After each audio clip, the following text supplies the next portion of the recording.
বিসমিল্লাহির রহমানির রহিম। আসসালামু আলাইকুম ওয়া রাহমাতুল্লাহি ওয়া বারাকাতুহু। কেমন আছেন সবাই? আশা করি সবাই আল্লাহর মতো অনেক ভালো আছেন। প্রতিদিনের মতো নতুন আরো একটি রেসিপি নিয়ে আপনাদের মাঝে হাজির হলাম। আজকে আমি রান্না করব লাল মুরগি। এটা আমরা অনেকেই কক মুরগি বলি। তো এই লাল মুরগিটা কিন্তু দেশি মুরগির থেকে একটু দেশি মুরগির মতোই হয়। এটা কিন্তু ফার্মের মুরগির মতো হয় না। তো আমি কিভাবে এই লাল মুরগিটা রান্না করব সেটাই আপনাদের মাঝে শেয়ার করব। তো চলুন শুরু করি আমার আজকের রেসিপিটি। এখানে রান্না করার জন্য সবার আগে আমি দিয়ে দিলাম তেল। লাল মুরগিতে কিন্তু অনেক তেল থাকে, কারণ এই মুরগিটা একটু চর্বিযুক্ত হয়, আবার ডিমও থাকে।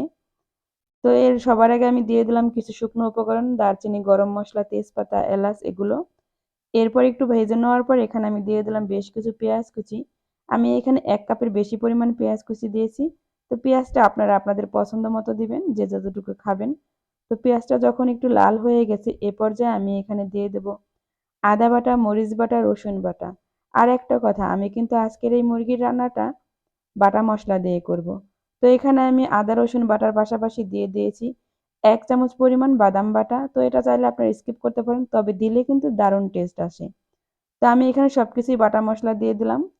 সবকিছু বলতে আদা, রসুন এবং মরিচ ও বাদাম বাটা, এগুলো দিয়ে খুব সুন্দর করে একটু ভেজে নেব। যেহেতু আমি সবকিছু মানে পাটায় বেটে নিয়েছি, এগুলো যেহেতু কাঁচা, তো অবশ্যই কিন্তু খুব সুন্দর করে ভাজতে হবে। আর আপনি মশলা যত সুন্দর করে ভাজবেন, আপনারা যা রান্না করবেন না কেন, আমি বাইরে প্রত্যেকটা ভিডিওতেই বলি, মশলা যত সুন্দর করে কষাবেন, আপনি যা রান্না করবেন তার টেস্টটা কিন্তু দ্বিগুণ আসবে।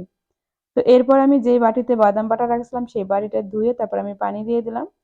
এরপর এখানে আমি এক এক করে বাকি যে শুকনো উপকরণ দেবো সেগুলো দিয়ে দেব। সবার আগে আমি এখানে দিয়ে দিলাম লবণ।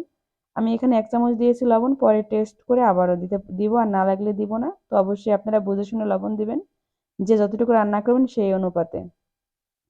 তারপরে এখানে আমি দিয়ে দিলাম হলুদের গুঁড়া। আমি এখানে ১ চামচ পরিমাণ হলুদের গুঁড়া দিয়েছি সামান্য পরিমাণ একটু লাল মরিচের গুঁড়া। এটা কিন্তু ঝাল না, এটা জাস্ট কালারের জন্য দিয়েছি। তো আপনারা আবার যদি ঝাল বেশি খান তাহলে একটু ঝাল বাড়িয়ে দিবেন। আর এই লাল মুরগি কিন্তু একটু ঝাল ঝাল করে রান্না করলে বেশি মজা হয়। তো তারপর আমি এখানে দিয়ে দিলাম ১ চামচ পরিমাণ ভাজা জিরার গুঁড়া ও ধনিয়ার গুঁড়া।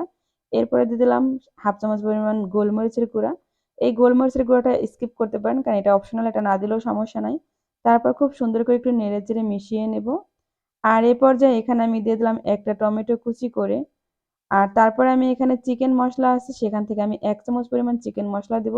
যেহেতু আমি অনেক রকমের মসলা দিয়েছি সেজন্য আমি চিকেন মসলাটা বেশি একটা দিব না, ১ চামচ পরিমাণ। তারপর আমি এখানে দিয়ে দেব আরও কিছুটা পানি।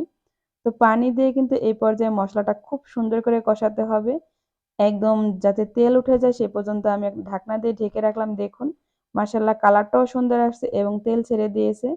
আমার মশলাটা কিন্তু একদম ভুনা হয়ে গেছে। তো অবশ্যই আপনারা দেখতেই পারতেছেন মশলাটা কত সুন্দর একদম গাঢ় হয়েছে। আপনি অবশ্যই এভাবে একটু মশলা, সব ধরনের মশলা দিলে কিন্তু আপনার মাংসের গ্রেভিটা একটু ঘন হবে। আর এখানে আমি লাল মুরগি নিয়ে নিয়েছি। আমি এখানে প্রায় ১ কেজি পরিমাণ নিয়ে নিয়েছি, কারণ লাল মুরগি কিন্তু আকারে অনেক বড় হয়। তো আমার যতটুকু লাগবে, যেহেতু আমরা মানুষ কম, ততটুকু নিচ্ছি। আপনাদের বেশি লাগলে বেশি দিবেন, আরো কম লাগলে কমিয়ে দিতে পারেন। তারপর আমি খুব সুন্দর করে নিয়ে নিয়েছি। আর হাত পা মানে পাটা আমার বাসায় সবাই পছন্দ করে, সেজন্য আমি পাটা এই পর্যায়ে দিয়ে দিলাম। আপনারা পছন্দ না করলে দিবেন না। তো দেখুন আমি কথা বলতে বলতে প্রায় ৫ মিনিটের মতো একদম কষাইছি, আর এ থেকে কিন্তু অনেকটাই পানি উঠছে। আমি কিন্তু খুব সুন্দর করে যতক্ষণ পর্যন্ত এই পানিটা থাকবে ততক্ষণ কিন্তু এই মাংসটা কষাবো। আর লাল মুরগি হতে কিন্তু একটু সময় লাগে দেশি মুরগির মতো। এটা প্রচুর পরিমাণে কিন্তু শক্ত হয়। তবে আমার কাছে কিন্তু এই লাল মুরগির রান্নাটা দারুণ হয়, কারণ আমি মানে ব্রয়লার মুরগি থেকে এটা অনেক পছন্দ করি। এটা অনেকটাই দেশি মুরগির মতো আমার কাছে লাগে। শীতকালে কিন্তু এরকম মুরগির মাংস রান্না আর সাথে যদি হয় চিতই পিঠা, তাহলে তো আর বলাই হয় না। অনেক মজা হয়। আবার সেই সাথে কিন্তু নানা রকমের পিঠা খাওয়া যায়, আমরা খেতে পারি এরকম মাংস রান্না দিয়ে। চিটা রুটির পিঠা বা অন্যান্য পিঠাগুলো, রুটি পিঠা। তো এখানে আমি ২-৩ টা নতুন আলু দিয়েছি, কারণ আমাদের বাসায় মাংস রান্না করলে আলু না দিলে তো হবেই না। কারণ আলু মনে করেন যে যেকোনো মাংস রান্না করলে আলু দিতে হবে। শুধুমাত্র আমি ব্রয়লার মুরগি ছাড়া সব মুরগিতে মানে মাংসতে আলু দেই, ব্রয়লার মুরগিতে আলু দেই না। তো এরপর আমি খুব সুন্দর করে আলু দিয়ে তারপর আমি খুব সুন্দর করে কষিয়ে নিলাম। যেহেতু নতুন আলু, এটা আমি পরে দিয়েছি সেজন্য। তারপর এখানে আমি দিয়ে দিলাম একদম টকবগে ফুটন্ত গরম পানি। অবশ্যই কিন্তু গরম পানি দিবেন, কারণ যেহেতু আমি মাংসটা অন্ততপক্ষে ২০ মিনিট কষাইছি, অনেকটাই সেদ্ধ হয়ে গেছে। এই পর্যায়ে ঠান্ডা পানি দিলে কিন্তু মজা থাকবে না।